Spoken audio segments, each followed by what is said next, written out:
You are listening to Moderate Rebels. I'm Ben Norton here with Max Blumenthal, and we are in Caracas, Venezuela right now, joined by a good friend of ours, a journalist here in Venezuela. Do you want to introduce yourself? Hi, I'm Diego Sequera. I'm a Venezuelan journalist and researcher. I work at the Misión Verdad project and some other stuff I've got into trouble with. Well, we're here now. Yeah, Diego is one of the best Venezuelan journalists. Most of his stuff is in Spanish. I think there's some in English, right? Some of them are, yeah, some translations have been done. Yeah, so you can find his stuff online at Misión Verdad. We'll link to that. And we're going to talk about a lot of things. I mean, we're going to talk about what we've been experiencing here in Venezuela with, someone who's from this country. But also, of course, we're going to talk a lot about the U.S.-led coup attempt that began in January, on January 23rd. We have this right-wing politician from the Popular Will Party, Juan Guaido. 81% of Venezuelans didn't know who he was, but on January 23rd, he declared himself president. And of course, we now know, interim president, and we now know, because of reports in the Wall Street Journal and elsewhere, that this operation was astroturfed by the Trump administration. So maybe you could jump in, Max. It's been almost a month. It's February 19th, damn.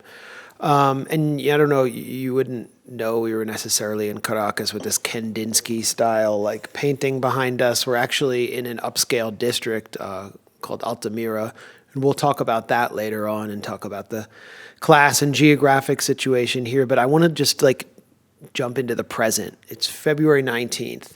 February 23rd is like D-Day. It's the Trump administration's D-Day.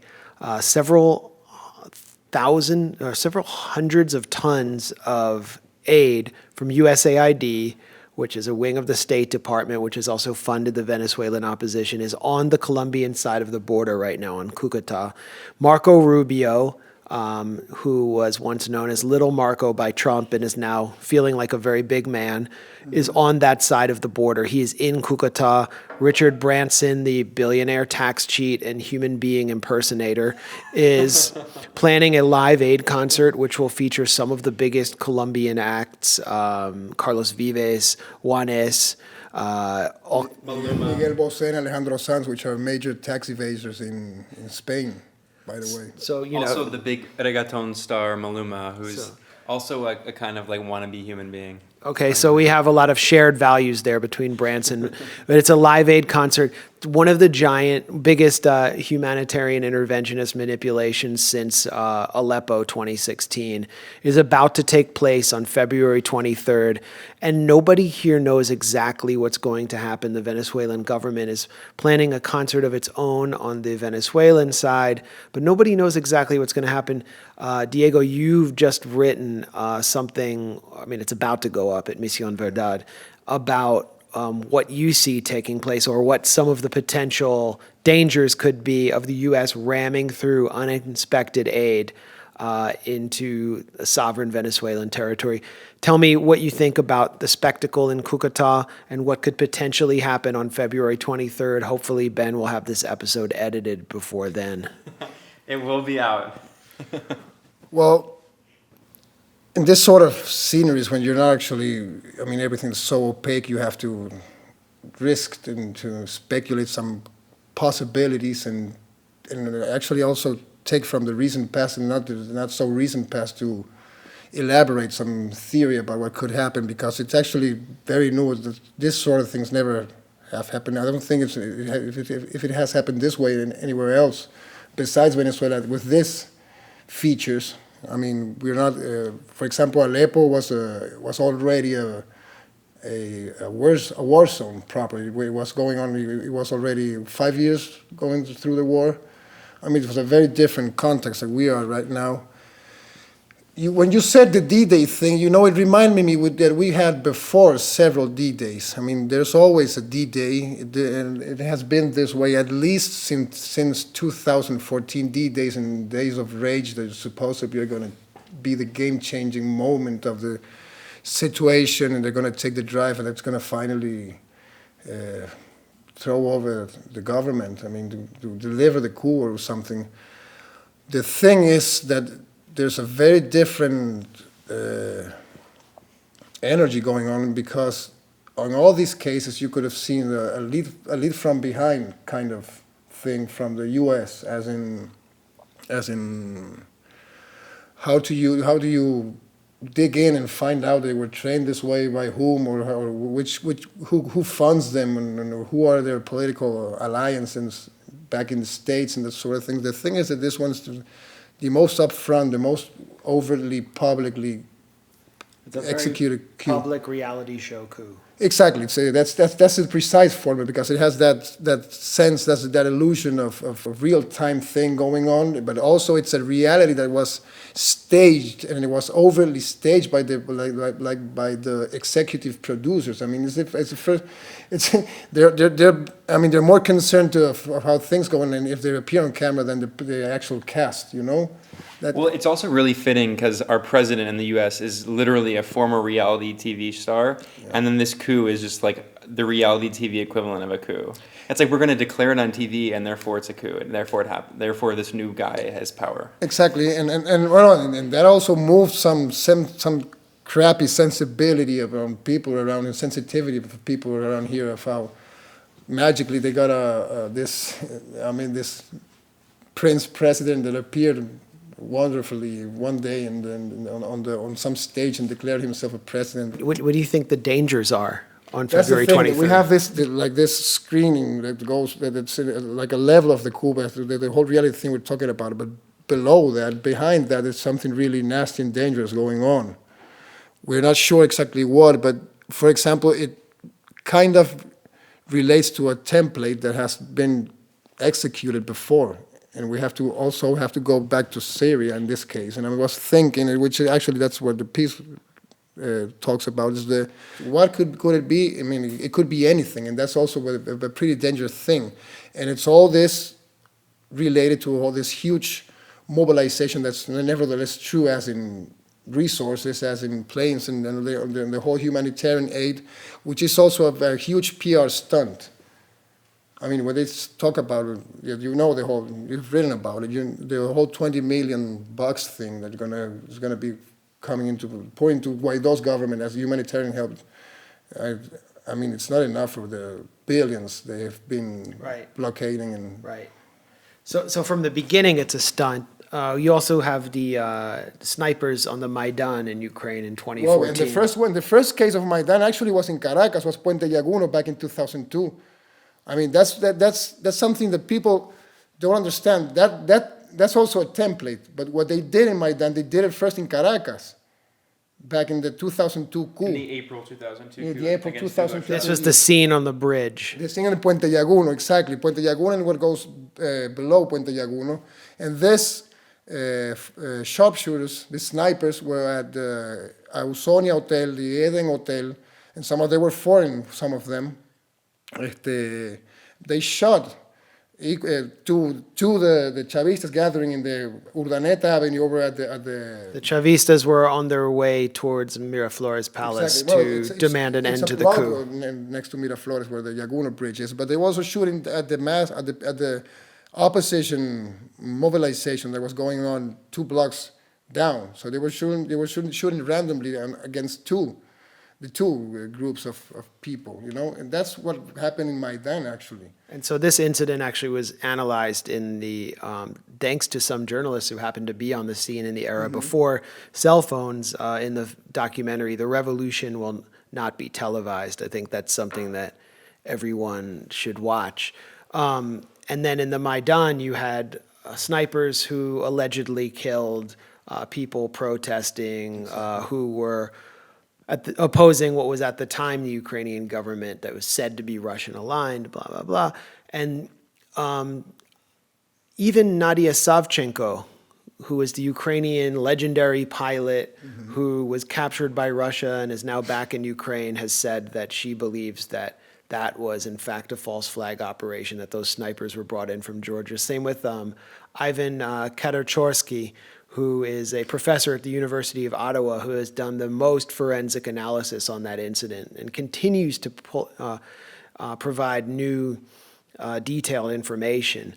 But that was a real signal moment that intensified the coup attempt and really propelled it. So you're afraid that a false flag attack of some sort could happen that could turn a humanitarian kind of perception management, psychological warfare stunt into an actual war. And I think that's what I'm hearing from a lot of people in the government. At the same time, I mean, I think this would be a good time to visit Trump's speech, which he delivered yesterday. I saw it as a campaign speech. It was clearly in Florida. It was about winning Florida, a state Trump has to win. The Puerto Rican population's growing there, and they're Democrat. The younger Miami Cuban population, the younger population of Cuban Americans is trending towards the Democrats. And so the Republicans are trying to offset that with the Venezuelan exile community, which is growing as a result of the economic crisis here. So Trump delivers this speech. He clearly ties socialism in Venezuela to the Democrats. He did the speech a day before Bernie Sanders announced. They see Bernie Sanders as a threat, and Trump says it's not going to happen here. And, you know, talking to people close to the government about the speech today, they saw some of it as evidence that Trump might want to actually draw out the crisis through the campaign and continue applying sanctions so people are hurting more and more here. And then he can point to Venezuela as what Bernie Sanders or Elizabeth Warren or the rising Democrats like Ocasio-Cortez are going to do to America. I agree with that. I totally agree with that analysis. I think that's what Trump wants to do, and he doesn't actually want to have a war. But then when you do something as provocative as what they're about to do on the 23rd, well, anything can happen, and rogue elements from the opposition can make things happen on their own, especially coming from a paramilitary place like Colombia. Yeah, and you have also the Norte Santander state, the province where everything's going on. I mean, it's historically territory has been under Paraco control for a long time. Under paramilitary control, yes, for a long time. So it's a perfect ecosystem to build up anything you want to stage. That's also one of the reasons that they're actually focusing on that part of the border.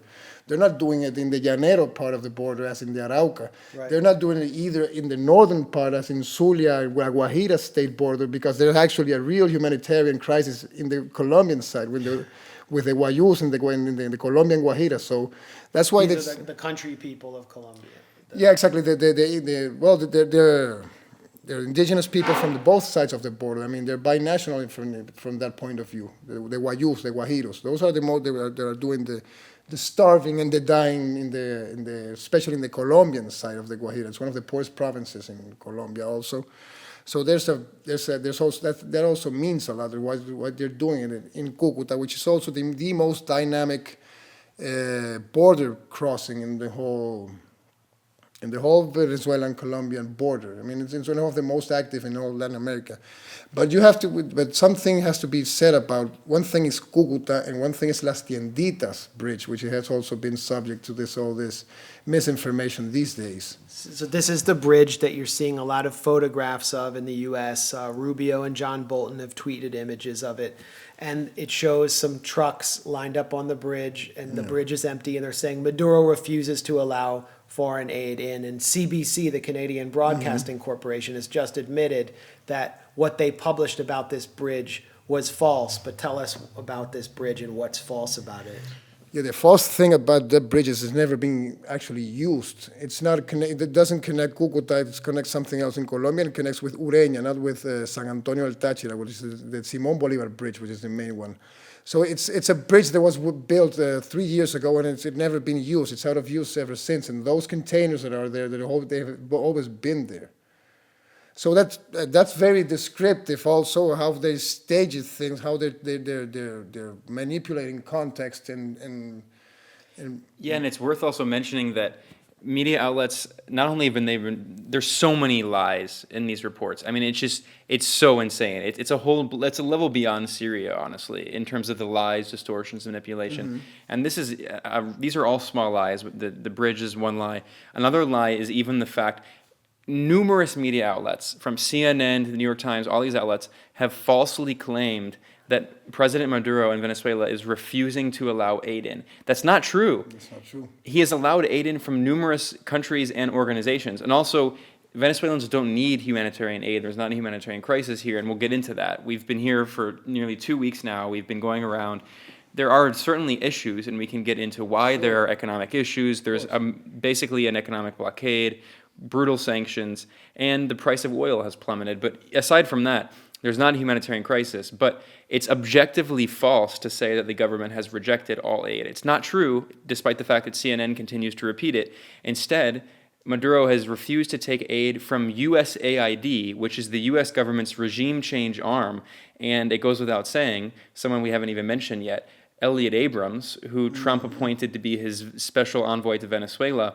The Associated Press reported, this is not some kind of alternative media outlet, the Associated Press, as mainstream as it gets, admitted that in the 1980s, Elliot Abrams used supposed humanitarian aid shipments and smuggled in weapons and sent them into Central America to arm Contras and far-right death squads. So no, the Maduro government is not rejecting aid. It's only rejecting aid from the superpower government that has a history of smuggling in weapons to Contras through supposed aid. Yeah. Well, yeah. I mean, talk about the economic situation. I mean, just, people are so misinformed in the U.S. I think it's worth starting with the basics. Why isn't USAID, the aid that they're providing, needed here? And what's going on here economically? What's the source of the problem? Yeah. Well, for the first thing, Chavez also, USAID has been forbidden to work in Venezuela ever since Chavez, actually.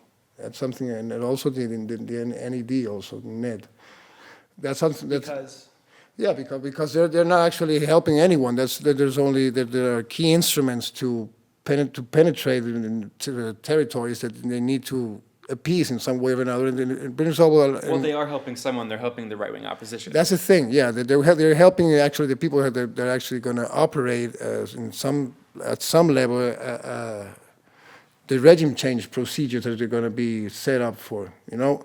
It's not a new thing. That's what I'm saying. They've always tried to do that, and right now, it's more than obvious that it has nothing to do with aid.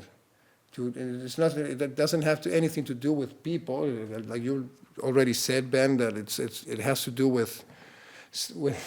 I mean, they're trying to give us a solution for some problem. They also were the ones that not only created it in the first time, but also expanded it to the level that we're living through right now.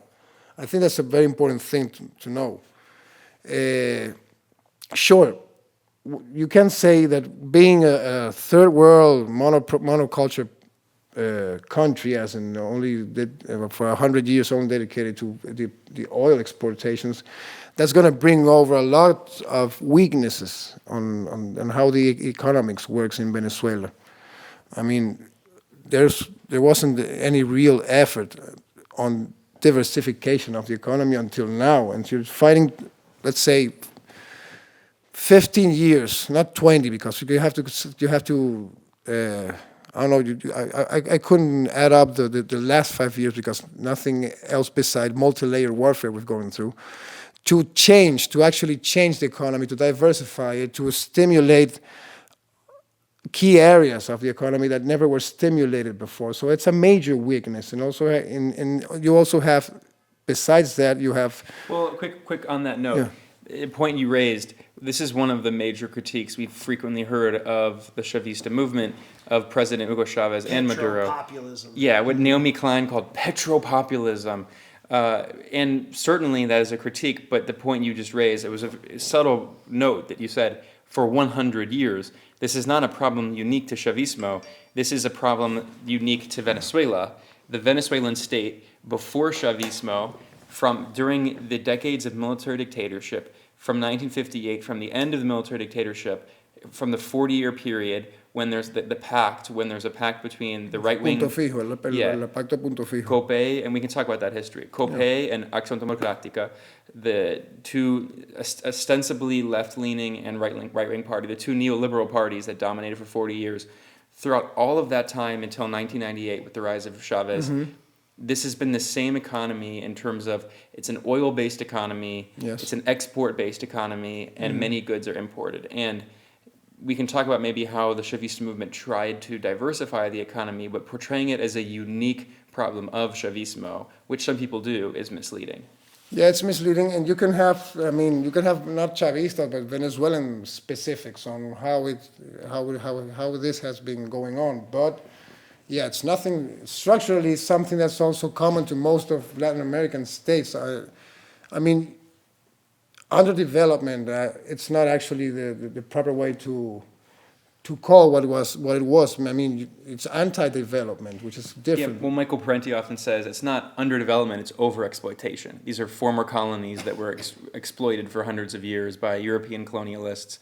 And then, of course, Simón Bolívar, the national hero of Venezuela, tried to the liberation movement against that colonial exploitation. Yeah. Let's see where to catch the thread once again.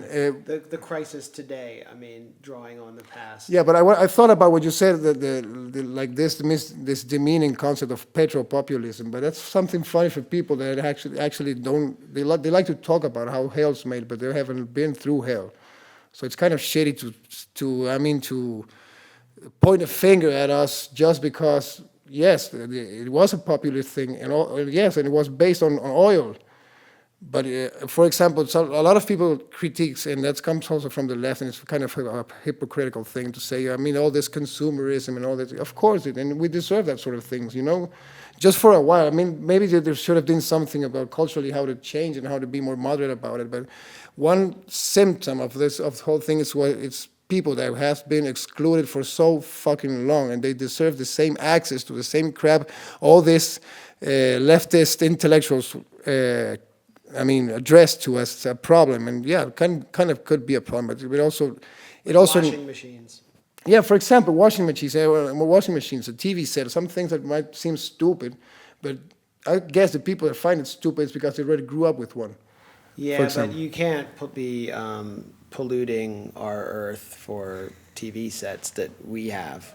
Exactly. I mean, that's not We all got right. the TV sets first. We polluted first. Yeah. No one else can have them. Sorry. Yeah, that's one of the main. That's an interesting discussion. You know, it's one of the main contradictions. Not the class things. You know, where we're headed with this, but that's also. But heading back to the point, I mean, I think that was a very important step to actually widen up the consumerist span to all people. I mean, it's not. What you're saying is Chavismo. There was this with Chavismo, which came into effect in 1998, but really in 2003 with the breaking of the PDVSA oil strike and the expansion of the economy definitely. it expanded the economy to include almost a majority of the country's population that had been excluded for 100 years, and they were given, for the first time, some level of buying power, as well as just the ability to pay it in society. Yes, Chavez brought out a concept. Then he mixed it up with summa causai, which is the Indian concept of well living. But he tried to he said something like vivir viviendo, as in socialism, not only a thing of the future, but you actually have to have a decent life when you're building it up. I mean, that's this sort of stability that we were used to 10 years ago. That's something that's also important to say. Yes, and it also has to do a lot with oil prices, for sure. But what's the major sin about all this? It's wealth distribution, and it wasn't maybe. I think it was pretty radical, especially if you compare it to some other places where they tried this mild reforms on how to distribute wealth. And the thing is that these kind of process, first of all, they're not a straight line. You're going to make a lot of mistakes on the process. And he put it all as referendums up for election. And they did it. And what happened? I mean, Chavez said yes, and he won. He overwhelmingly won that referendum. I remember those days. It was pretty fun, because I mean, that's actually one of the first D-days I've heard of. I mean, that was another D-day. That was a very important D-day for them. 2007? 2004. I mean, the recall election against if Chavez would stay or not. I mean, mind that Chavez already won 4 elections before this one. 2004. That was the first. I remember some family of mine. I mean, being incredibly disturbed about the fact that Chavez won again, and so that's why they started saying they were going to leave the country because communism was coming. Yeah. No. And by the way, there's still no communism. No, there isn't. We'll talk about that. But this idea, one of the things that's most striking, I want to get back to talking about the economic crisis. And there certainly are elements of an economic crisis here, although we'll talk about why that is, and a lot of it's external. But one of the things that's very striking is, I've traveled throughout Latin America, and Venezuela is not really that different from other countries in the region. The government is different, but in terms of the economy, it's still largely a capitalist economy. And there's, what they call the escualitos, what some would call maybe like the gusanos, like the right-wing, Latinos, both here but also especially in the U.S. and Miami. They always talk about Venezuela as some communist dystopia, but as you'll see in a video for the Gray Zone that Max and I are producing, Max went around a mall and a supermarket and just filmed everything and showed that, like, this is far. I was asking people at this mall near here, can you help me find socialism? And, is this Maduro's communist dictatorship? And they would just laugh at me. And you could get anything you wanted at the mall that you can get in the U.S. The issue is this class of people here is actually, there's at least a class within the class that's profiting off of the economic crisis through speculation and hoarding. And so you have pet food at the supermarket, which is totally full. I mean, you can get anything you want pretty much. But the pet food costs $30 for a bag of pet food. And like 3 kilos bag, I guess. Yeah. I mean, having a dog is more expensive than having a kid. So, I mean, why is that? It doesn't seem that has to do with socialism. It has to do with the fact that 2/3 of the economy is capitalist. Yeah, of course. I mean, that's another thing. Not only that, I mean, there's another major, if you travel through Latin America, one major difference is consumerism. I mean, this is not exactly, I mean, you came to Venezuela in a year where where things were already hard, as in how to afford some things or some others, and especially this kind of superfluous goods, But I remember the first time I went to Argentina, and I really saw actually how that works, and in contrast with Venezuela, people were able to buy to have even 2 or 3 cell phones, and that's sort of distortions you're going to have culturally speaking. But you have that huge access to things, and people actually were turned here very people on like in Ecuador or Peru handle the same situation. I mean, of course the 1%ers of these societies, they don't miss anything. But if you see where the inequality goes, and how they can't aspire this sort of goods and access that we used to have here before the major crackdown on economy. I mean, as in there was this big time consumerist culture that's not either new, but it got renewed within the prosperity years during the Chavismo. That's a very important thing. Yes, maybe from that point of view, it's kind of pretty turbo-capitalist. But there are some other aspects of society. I mean, I saw them. I worked with a lot of campesino movement 10 years ago, and it was actually very striking, the difference and how that struggle went on there instead of the cities, which were flooded with cash and stuff to buy, and all of us could. And what you saw there, you saw an actual mayhem when for example, I covered one case. It was a Nelson Lopez case, which was a campesino leader, a very important one, and he was massacred. They shot him 14 times, 3 steps of his house. Who's they? The landowners in the Yaracuy state. And actually, the actually responsible one is one guy called Luis Gallo, and it's something that's well known. So yes, what I'm trying to say about this is that you have those hardcore capitalist struggles going on anyway in some points of recent history, and you also have the whole inclusion aspect of. So there you can find your socialism right there, as in literacy programs, as in that sort of things. But economically and financially, we never actually were able to finally give that leap forward that was needed to actually become socialist, whatever that means in an economical sense, besides... Well, I think that's a reflection of the form Chavismo has taken, which has always been very democratic. And another thing that has struck us being here, this is still a very democratic society. The idea that this is a dictatorship is so crazy, and it's also just so crazy to me as as someone from the U.S., as a U.S. American, because you realize how extremely authoritarian U.S. society is. If this is a dictatorship, then the U.S. is like a much more oppressive dictatorship. So as an example, we've been to these opposition rallies. There was a massive opposition rally in a rich neighborhood here in Caracas, and I didn't see a single cop at this rally. There are thousands of people, and I didn't see one police officer. I saw like green helmets, which is the attempt to make like the Venezuelan opposition equivalent of the white helmets. These volunteers who dress up as, supposed medics and first responders. Yeah, and they also were part and parcel of the guarimbas, which we want to talk about, which is where these violent opposition supporters would take over neighborhoods and make them a kind of enclaves. But also saw a meeting with the mayor of Caracas and yeah. So the point I was going to say is that I live in New York City. If I go to a protest, there are not thousands, there are hundreds of cops. It depends how big the protest is, but there are phalanxes of cops everywhere. It is an extremely militarized and it's extremely militarized society and a police state in the U.S. And Venezuela is nothing like that here. And even the idea that it's a dictatorship in terms of the election, I mean, we'll get into that later, but it's absurd. But anyway, the point I'm saying is that Chavismo has always been a very democratic movement. Chavez won numerous elections.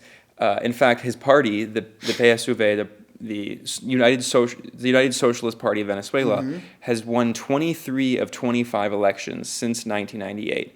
And of course, Maduro was elected twice. We'll talk about the right-wing opposition has boycotted some of these elections. But anyway, the point I'm trying to make is that I think one of the reasons we can explain these limitations is because the Chavista movement has always operated within the confines of a bourgeois parliamentary system, of a capitalist democracy, which is really wild to me because we hear all of these so-called democratic socialists in the US and Europe who have frankly a very racist, condescending view of the Global South, and they think everyone in the Global South who's not a US ally is just a dictator and an authoritarian and a Stalinist. It's just so wild to me because this is an actual example of social democracy and of democratic socialism in action. And of course, Maduro is smeared as a dictator. So, I mean, there's a lot to talk about there, but I just think one of the points I wanted to stress is that I've been not surprised, I knew it was, but like I've been even more surprised than what I already knew how democratic Venezuela still is. And one of the examples of that is going to these communes. There's these barrios throughout Caracas and the country, these poor communities, these neighborhoods where people have regular meetings where they distribute CLAP food, which is the government food program, the CLAP program. And I and our colleague Aaron Mate have been going around to these barrios interviewing average people who are extremely politically educated and very intelligent and knowledgeable about these issues. People in poor barrios who are articulating a complex understanding of imperialism and the hegemony of the US dollar and the US stranglehold over the financial system. And then you see these people volunteer in their communities to distribute food among each other. And then you see these systems of communes. I went to a despliegue in a neighborhood called La Vega. There'll be a report at the Gray Zone. And I saw these women in the community organize this gathering. And they all met, and then the mayor of Caracas spoke, who's also a revolutionary female feminist. And the mayor, Erica Farias, she wasn't planning on press being there. This was just an organic, an example of direct democracy in action. And like these kinds of things, people in the U.S. and much of the world would never even. If you watch CNN, you could never even imagine that there are direct democracy-style communes, and not just one, hundreds throughout just Caracas. And there's so much happening. There's so much democratic ferment. There's so much excitement and revolutionary activity happening, and all of that is just ignored. Well, and you can figure how it was before even, which was even more easier to place things into Yeah, and movement. that's even in the middle of this economic crisis. Yeah, It's that's still- yeah, I think it's a very important thing. It also the crisis give you two things. I mean, it brings up the worst of some people, and it also brings out the best of some people, and that's where the learning, the political education we all had with Chavez, it's put into practice. You know, it's not only that you can't also not even resume that you can't give away all the thing to Chavismo. There's a Venezuelan thing going on there also. But of course, thanks to la Revolución Bolivariana, it actually enhanced and it robust and it got stronger than before. You know? So let's see, I mean, I was trying to think about how to describe the whole, I mean, a short outline of Venezuela for the last century and from now on. I mean, oil has been, Venezuela became a petro state properly during the 30s in the 20th century. Until 1974, it was the first nationalization of oil and oil revenues and stuff. And then, but it wasn't sovereign enough, and built up this society based on this rentism of oil, which was something like 80%. It was like a 20% benefit for some people, and the rest, the other 80% stayed behind. And then, at the very end of what we could call the Fourth Republic, which is the political order and the constitution before the Chavismo, which is a two-party dictatorship. They trade every few yeah, years. it was a two-party dictatorship, but at the end, it wasn't a two-party dictatorship. There was this third party that came in, but it was one of the former presidents. In this case, it was Raphael Caldera. And at that point of decomposition, you have to think on one thing, what the Caracazo meant and all this. You know, it was first what the Caracazo the Caracazo. Yes, sorry, it was a very popular and very widespread uprising against the first neoliberal, hardline neoliberal reforms back in 1989. They were signed by Carlos Andrés Pérez, and this is second government.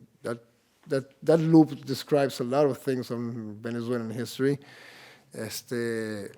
Signed up the Octavo Plan, the eighth plan, the eighth nation plan, which was all about hardline neoliberal reforms. And some names actually can be remembered, can be recalled. And I think about Ricardo Houseman, and I think about Moises Naim, because both of them were on that government. Both of them were hardliners, reformists, neoliberal reformists. So basically, when shit hit the fan in that moment, it was thanks to those guys who are the ones who actually want to, quote unquote, restore democracy. We can't forget about those sort of things. And you know, if you're following Venezuela, then you might have gotten this video, What's Really Happening in Venezuela, by Ricardo Houseman's daughter, Joanna Houseman, who's just posing as this YouTube comedian and doesn't disclose the fact that her father's policies helped cause widespread rioting and mass violent lethal repression in Caracas in 1989.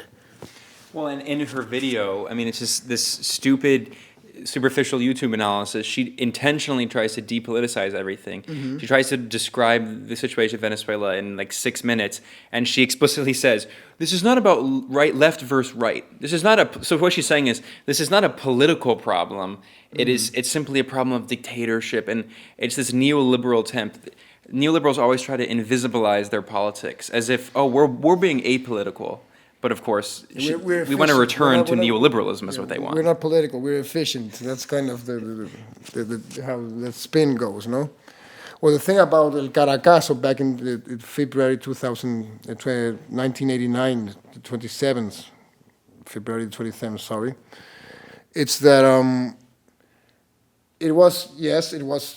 at first it was a protest against, how do you say that when the bus fare you pay? Fare. Yeah, the bus fare, against the bus fare. That was in the gas hike, the gas price hike. That was like the main detonator. But a very descriptive thing happened there. I mean, it was also an uprising against merchandise.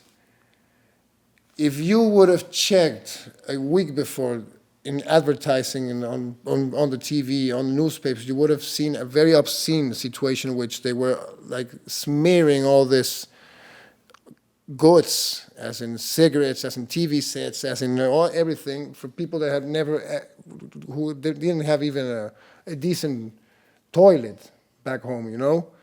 So when the whole thing started, which it had no actual political leadership, it was a very popular thing.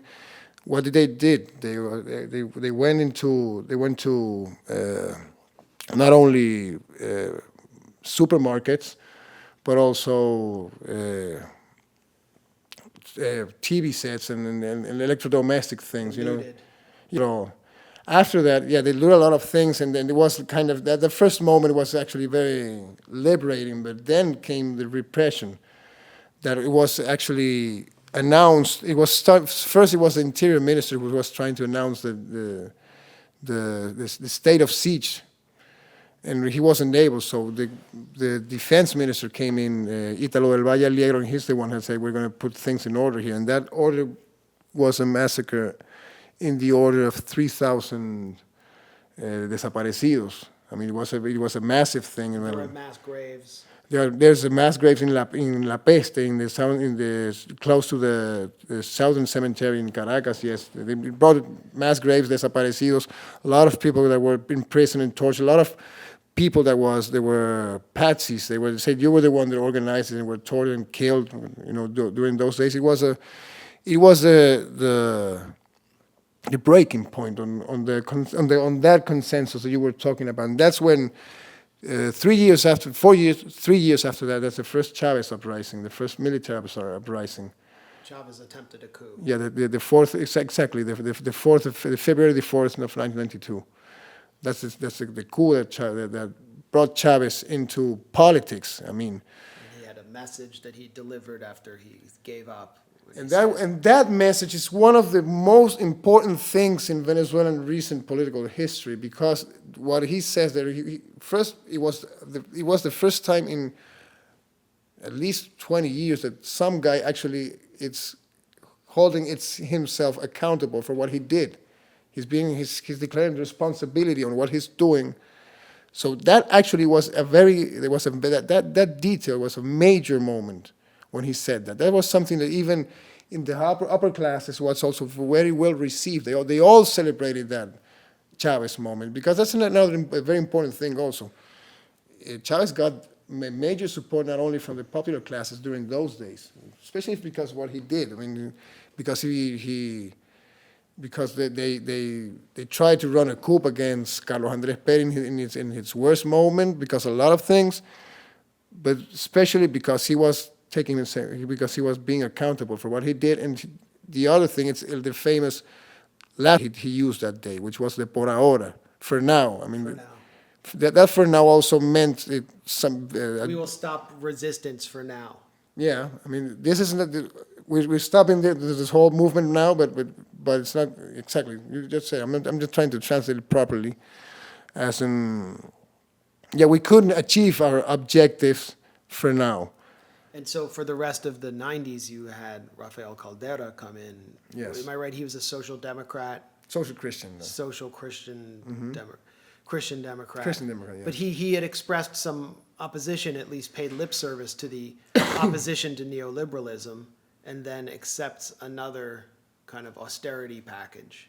Yeah, the La Agenda Venezuela, which was actually delivered by one of the main socialist cadres, Teodoro Pekov, who was in charge of the planification ministry at that moment. It was called Cordiplan. Yeah.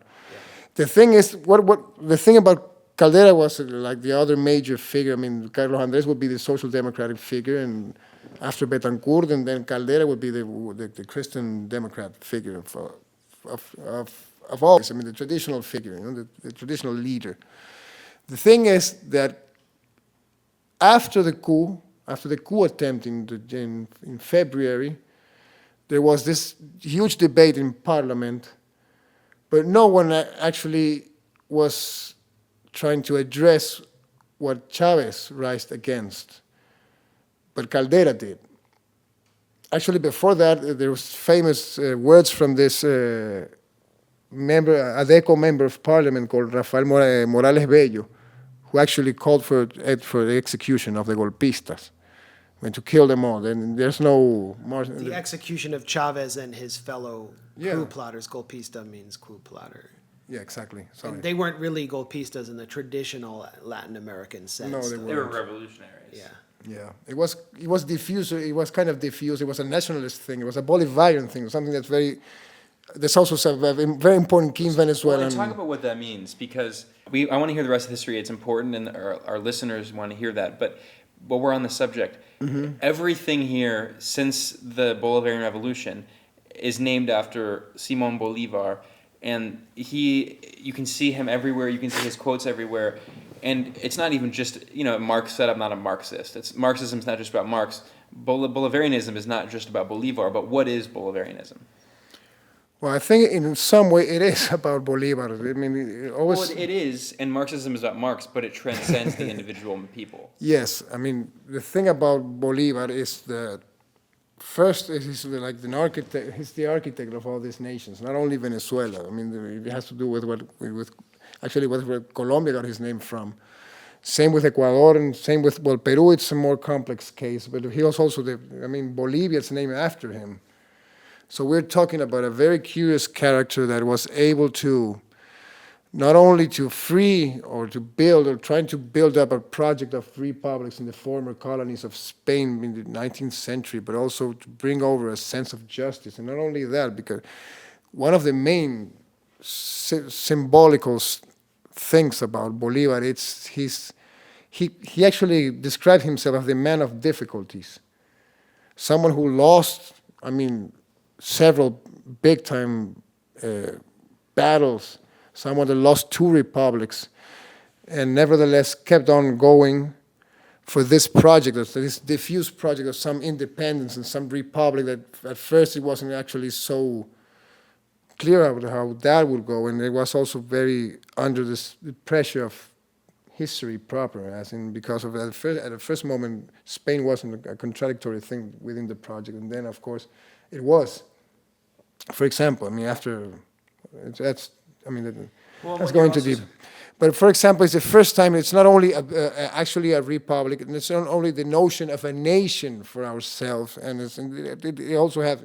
If you talk about nation of Latin America, yes, and when you talk about nation, you have to bring out something that's way beyond even political theory. It also has to do with spirituality. It has to do with sensitivity. It has to do a lot with a lot of things that are much diffuse and are actually so easy to frame within theory. But you also have the hardline theory. Bolivar, for example, wrote the first decrees that ruled out that everything that came from the Gran Colombia soil was from Gran Colombia riches. I'm talking about the Chuquisaca decree. And it was talking about mineral riches. There's one about minerals, and there's one about wood and agriculture. We're talking about a guy that learned so much. First, he learned about class struggle directly, and he suffered class struggle by himself, being from the patrician part of society, and learning with common people how to actually, where does a republic has to be built and how, and by whom? That's another important question. So if at first it was this work in progress thing that they have to learn that the hard way how to do it. And once he realized, if you don't end up slavery, and if you don't do something about land owning, you're not doing anything about a country. You can build up all these beautiful laws and all these things, but if you don't solve those main key issues, you're not going to do anything about it. So it brings up all this together. It has this Genesis kind of thing about the republics, and actually we're the first republics to actually work out. Before that, what was there? Venezuela and the Gran Colombia was a model for Bismarck, for Germany, for Garibaldi. We actually taught Europe how to build a republic. That's a very important thing. The first And the first, yeah, I mean, that's why people don't understand Latin American nationalism. And some people think it's only a reactionary thing because it's nationalism, and it's not. It's a very popular thing, and actually it's the glue that brings everything together here, you know? So explain why the Chavista movement, why Hugo Chavez and people succeeding him have drawn so much on the legacy of Bolivar. Like, what makes the revolution Bolivarian here in Venezuela? Well, being our main source of pride and identity, it seems like something that's pretty common going on, but it wasn't actually. Bolivar was prescribed from history. I mean, he was tamed down during history as from being the revolutionary leader that he was, who did actually, I mean, he went grassroots all the time. He went deep into the people's soul, to the heights of, I mean, yeah, to be in a statement and to get a country named after him, like Bolivia and that sort of things. But one of the most important things about all this, it's the lessons that it brought forth. But for example, during the last 40 years before Chavez, I mean, here's another fact. The first Chavista party was called Movimiento Bolivariano Revolucionario 200, as you well know. This 200 refers to, I mean, the Bolivarian Revolutionary Movement 200. It refers to the 200 years of his birth. But they couldn't subscribe into the electoral system because Bolivariano was forbidden to be used in any party. It was forbidden in politics. So that's when they created the Movimiento Quinta República, the Fifth Republic movement, which only actually substitute a B, a long B for a short V. That's all it does. Quinta República. Well, and this is important because when Chavez was elected in '98, he was not elected on the PSUV, the Partido Socialista Unido de Venezuela. It comes afterwards. He was elected as the Fifth Republic movement, yes. and later became the leader of the Socialist Party. Yeah, and why is that? Because at the first stage, I'm thinking, let's call it the pre-coup days, the ruling class was... Before the 2002 coup. Yeah, correct. Exactly.